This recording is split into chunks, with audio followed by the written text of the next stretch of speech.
Yeah, there's one other thing. If you fail to make the sale, if the sale is blown, you know it's not going to happen anyway.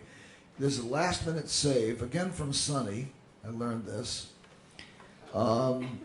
Lisa's mom, and what you do is you say, "What do I need to tell you to allow yourself that will allow you to buy the card from me? What do I need to tell you that will let you do this? That will let you buy this card?" Well, you need to tell me that the card is made of paper. Well, it is. Oh, then I'll take it. What happened is somebody set up a condition in their mind that is the condition of sale, and you have to meet the condition of sale, and you fail to find it. You fail to find their last objection. And a salesperson's job is to help the customer overcome their objections so that they can allow themselves, permit themselves to buy the item. Because the item is not what they're after. The item is a souvenir of a great interaction. That's right. The card is a souvenir of the interaction. It's something they take home with them. It's something they put on the stand by their bed. It's something that stays with them for days, weeks, months, years. Or they share with friends. Or they send it to their best friend, to their parents. And EJ has mentioned various ways of taking that sale further. I haven't gone down that, and I probably have a lot to learn in that domain. But I have done this, and it works without doing that. My questions have been, excuse me, can I show you some art I'm selling? And, would you like to get one? And if they said no, I didn't go much further. And I didn't really need to know very much to be able to do that. It's very simple. And I can tell you, I can testify that the process does work even without those sales techniques of, Oh, absolutely. No. Yeah. You don't need any sales technique at all. You can actually stand on a street corner and just proffer the cards, and people will come by and buy from you. They'll look at you and understand you're selling, and that you're not going to talk to them, and you just show the cards to them, and they buy or don't buy, and that is really the basic. It's a transactional event, and if they understand you and what you are, if you feel safe to them, that's the most important thing.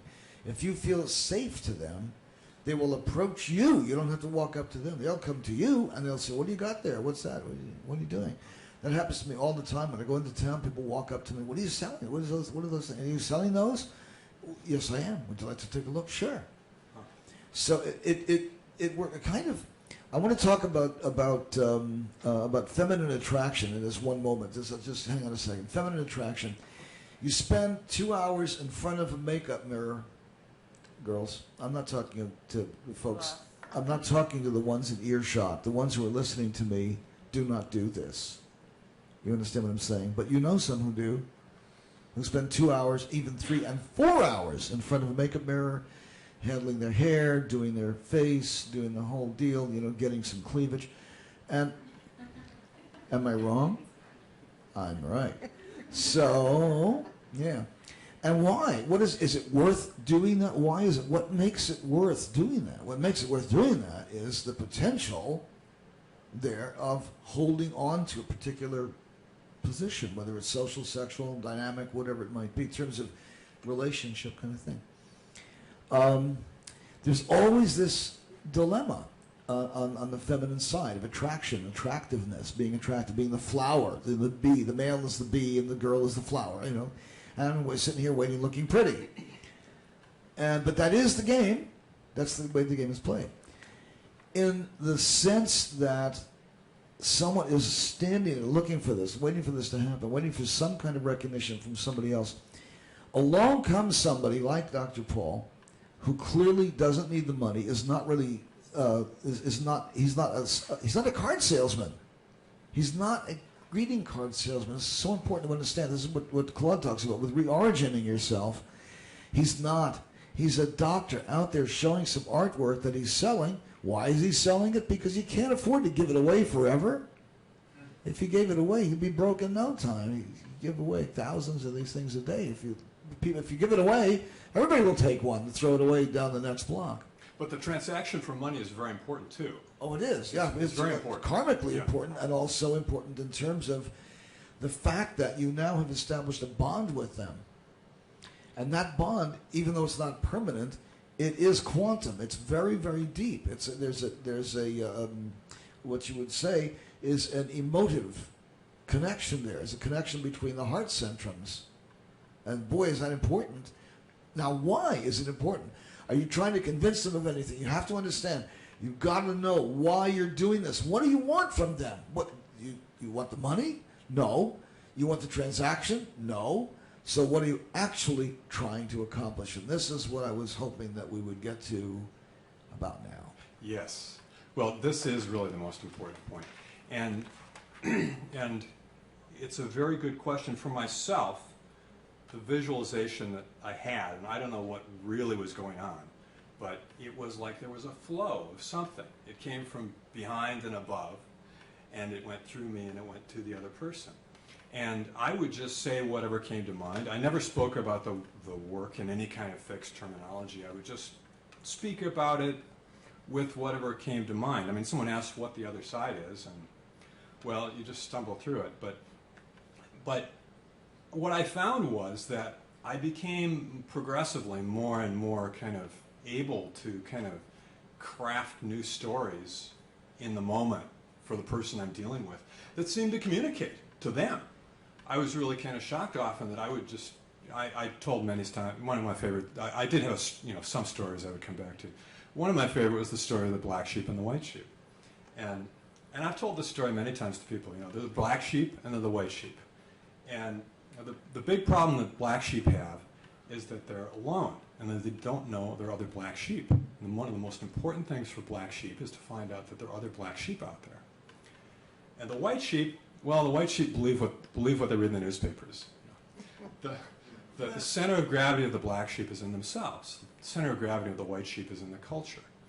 The white sheep are actually kind of threatened by the black sheep, and they kind of can be they can kind of be a little hostile to the black sheep. But deep down, they're kind of frightened of them. The black sheep, they don't really understand the white sheep. They're just confused. They don't know what motivates the white sheep. They can't understand them. And deep down, they understand that they've got something real, and they recognize the white sheep don't have it. And, I would go on with this, but this would really hit people. I'm talking to a black sheep. They would, bam! They were right in there.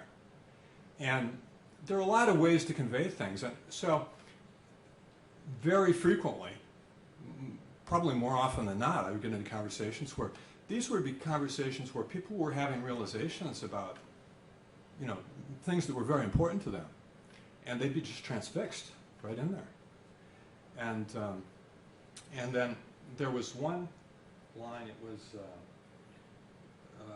Jose, I think it told me. I didn't hear you say this, but the idea was to keep people in the space as long as possible. And I found this very valuable, just to keep them in the conversation as long as possible. Yeah, what I say is keep them in the casino by keeping them in a hotel. You feed them. You give them a buffet, 99 cents buffet that would cost them $20 outside. You basically pay them to stay in the hotel. Yes.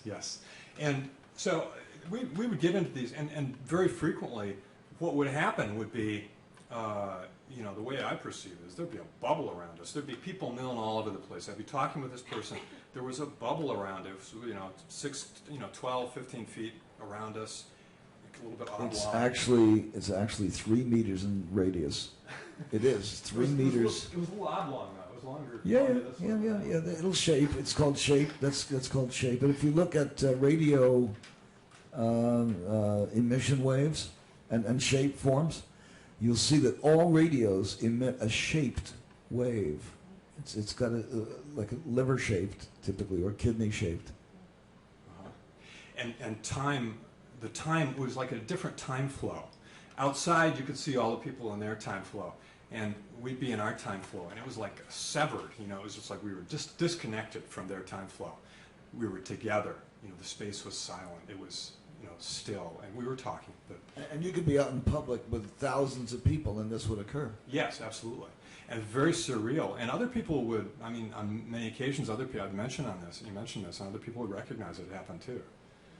a very simple example, and EJ has mentioned Tantra in the blogs a little bit, but just kind of an illustrative example of that is that I've sold these cards years ago on the beach, and sit down and we'd go through the whole transaction and talk for a little bit, and then I just stop talking. We'd just sit there. I'd just sit there with some young woman. We'd be staring out to the ocean, and we would just sit there, and no one said anything for 10 minutes, 20 minutes, 30 minutes. That's very powerful.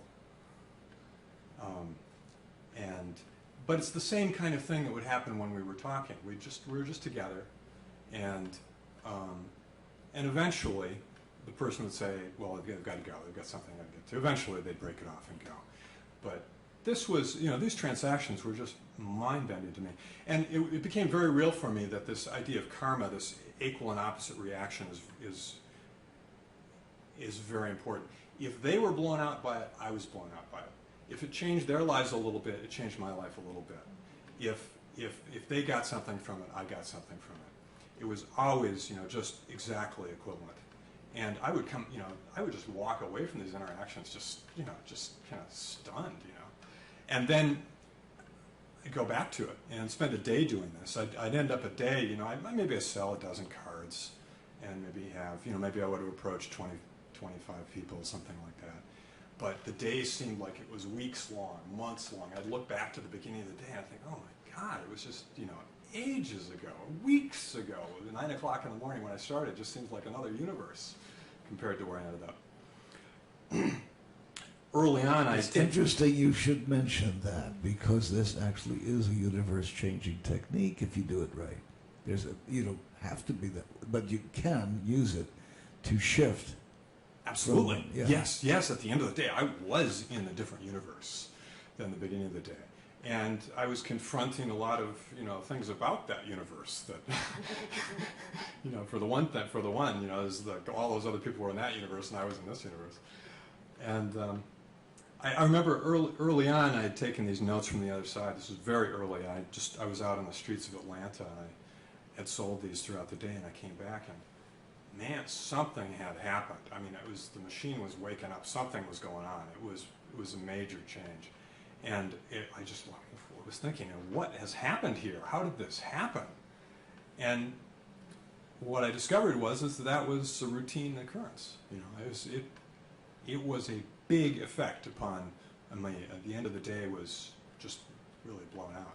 So these were very, very powerful for me in a lot of ways. And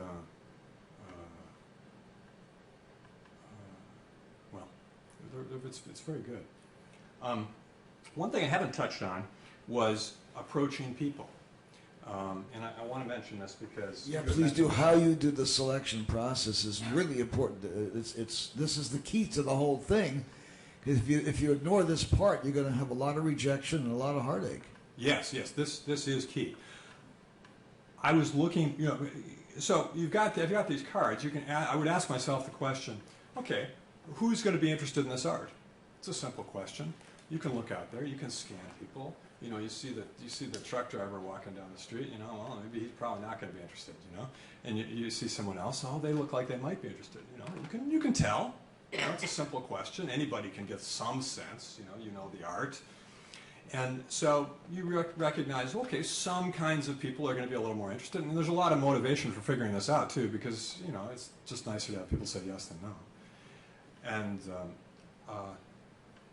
the cards are very powerful feedback. How people handle the cards, how they look at the cards, whether they buy the card, is very powerful feedback. You very quickly get feedback about whether you made a good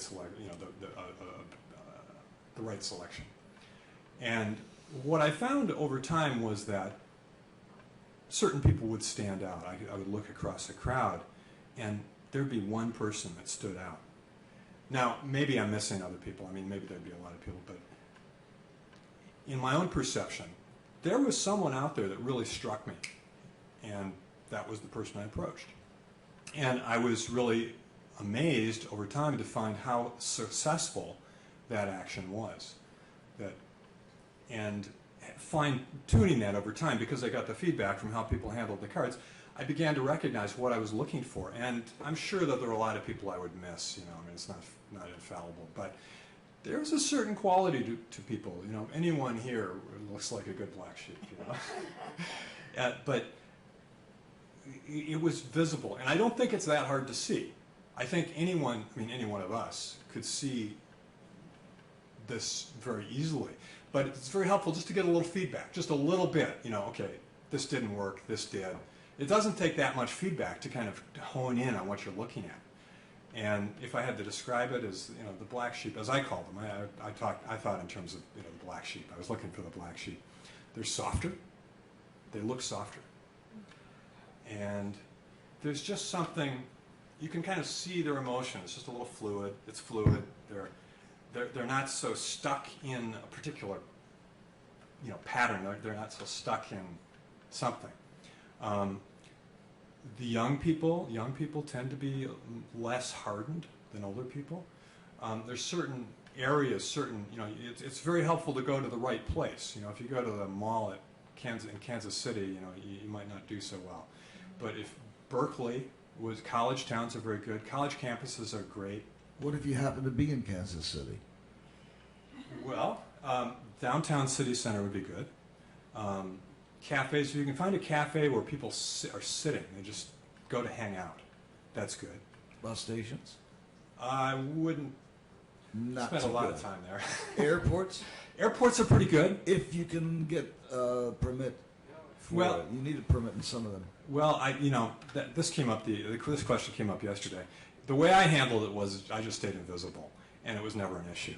And I've sold an airport. But if anybody does hassle you, typically you can get a like a floor porter cert, something like that. Very simple sales certificate.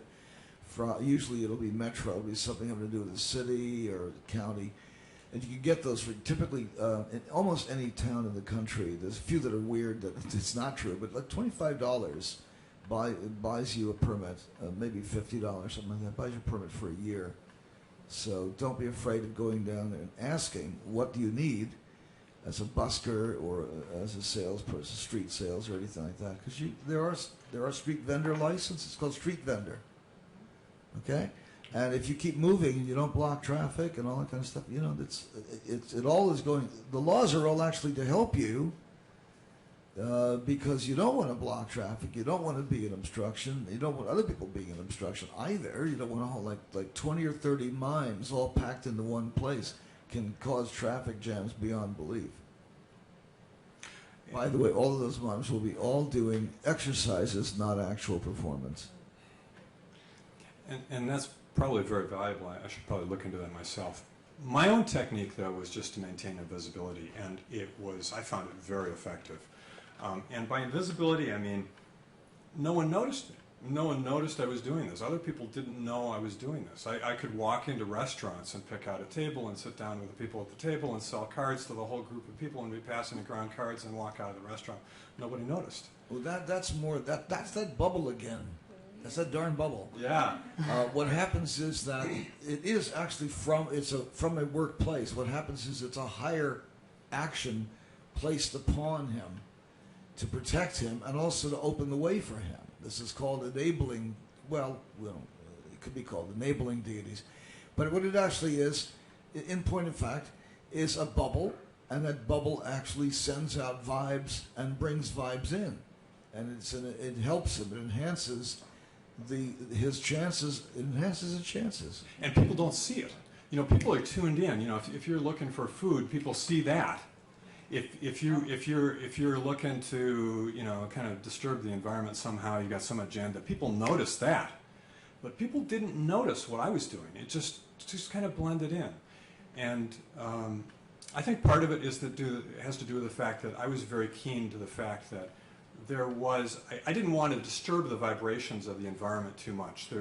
You know, I mentioned this in one of my talks the other day. So the way I've envisioned it is, you've got all these people milling around. They've got their agenda. They've got what they're doing. They've got their habits they're going through. So I just you know, envision that as just a tranquil space. And I didn't want to disturb that environment very much. I'm coming in from the outside. I'm changing people's automatic actions.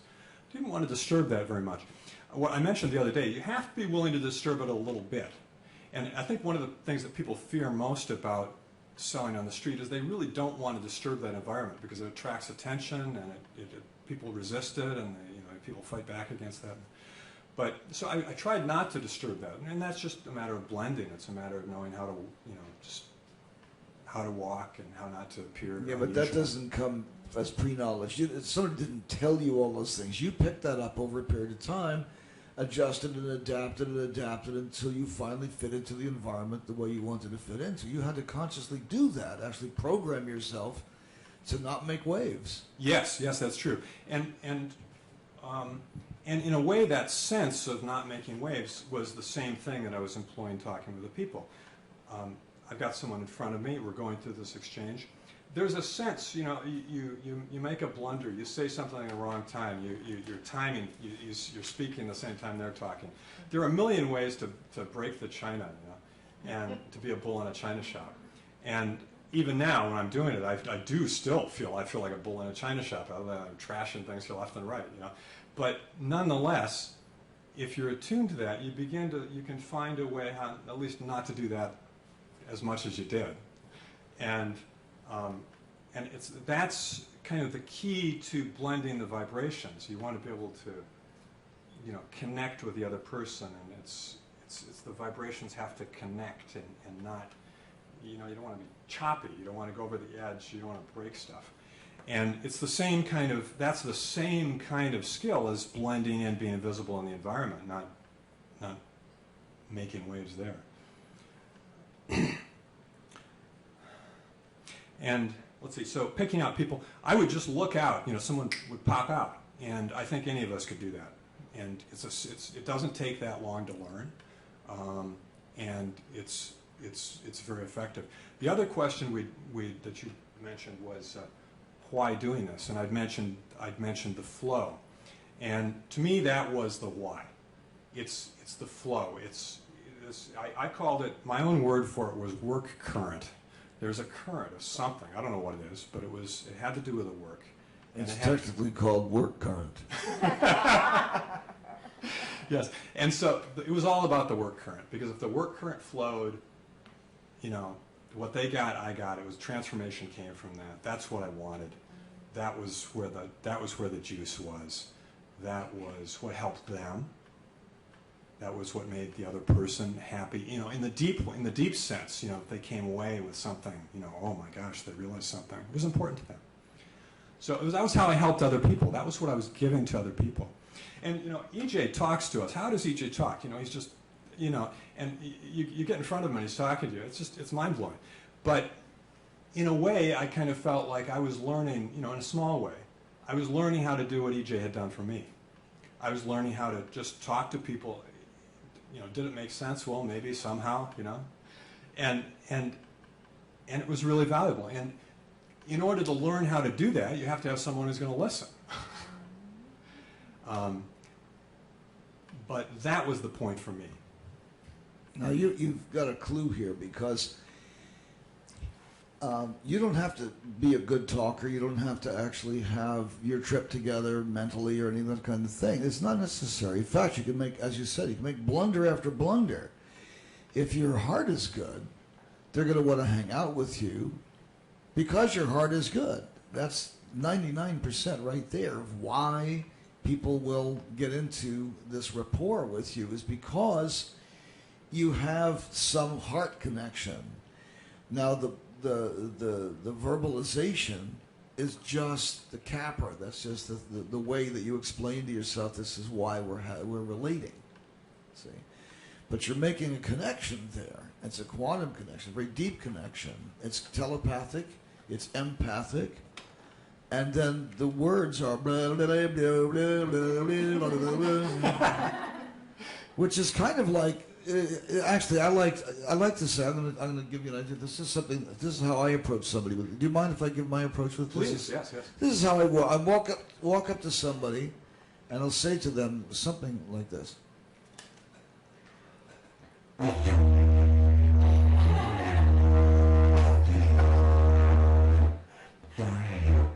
And then they'll either express interest or they'll run freaking away. So there's a weird duck of some kind after me. Yes, that's perfect. Yes. That's perfect. And then I simply give them, this is my sales pitch.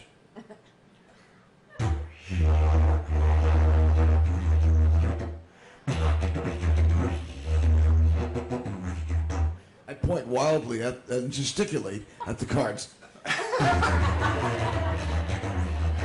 And then I explain what they're actually looking at.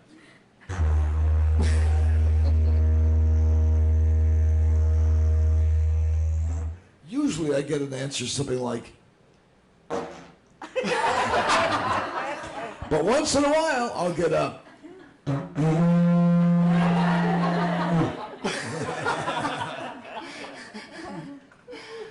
Yes, and that's particularly nice when you get that one back. I got to tell a story about Alyssa. Alyssa called me from New York a number of years ago. She was acting professionally at that time, and she was in a play, an off-Broadway version of the Vagina monologues. Monologues, yeah, the Vagina monologue. Chronicles, monologues. You know, we all are agreed upon the vagina part. This we remember. So if you're naming a play and you're thinking of naming it anything, get the word vagina in there. It is the word they remember. Yeah, so she called up and she said, Dad, the most amazing thing happened. So I did like 20 performances, and it wasn't like this. So suddenly, tonight, I owned the audience. I owned them, and they gave me permission to just steamroll. I just went right over them. It was amazing. I had them in my pocket, and I said, yeah, well, enjoy that, because 20 years from now, you'll have another one just like it. It's true. That's what you should pardon the expression, thespians live for, is for those nights when it's magic. It's called a magic night. That's what they call it, magic night. It was a magic night tonight. Oh, wow, I'm so great, so glad for you. Because that's like a theatrical orgasm to have magic night when the audience just flies with you. You are Peter Pan. Yeah, that's it. You really are Peter Pan, and that really is Captain Hook over there, and that's Wendy, and that's Michael. Oh yeah, this is real, and it's just transforming. And the audience is like spellbound with you, and that's what happens when you sell the cards too. The audience goes spellbound. They actually are. They're just spellbound. It's a wonderful feeling, and it's very intimate. I think you should point out that it is really intimate. We're talking about, yes. And this is as close as you can ever get to somebody beyond sex. Yeah, absolutely. He's right. It's way beyond sex. Sex is nothing compared to this kind of intimacy. He's absolutely right, and you're very close on with the person. You're dealing with things that, are going to change their life. These are people, and they're hungry for it. They've been isolated. They've been wanting this. The same thing we're all here for. We want something. We're here for something. I mean, there's something that we all share that we want. That we think is valuable, that we think should be. And there are other people out there. Is that the hokey pokey or bingo?